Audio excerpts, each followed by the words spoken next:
তো গাইস অনেকেই আমাকে কমেন্ট করছে যে দাদা অ্যামাজন অভিযান মুভির রেকর্ড কি ব্রেক করতে পারবে দেবদার মুভি ধূমকেতু।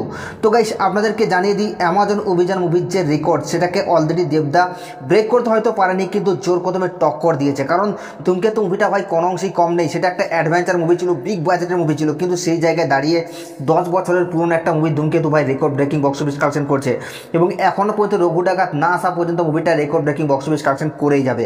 তো যাই হোক, আজকে আমরা কথা বলবো যে এই অ্যামাজন অভিযান মুভিটা তার ডে 39 এসে কত টাকা বক্স অফিস কালেকশন করেছিল। তো গাইস আপনাদেরকে জানিয়ে দিই, অ্যামাজন অভিযান এই মুভিটা তার ডে 39 এসে বক্স অফিস কালেকশন করেছিল প্রায় 8 লক্ষ টাকার মতো এবং টোটাল 39 দিনে মুভিটা গ্রস বক্স অফিস কালেকশন করেছিল 29 কোটি 20 লক্ষ টাকা।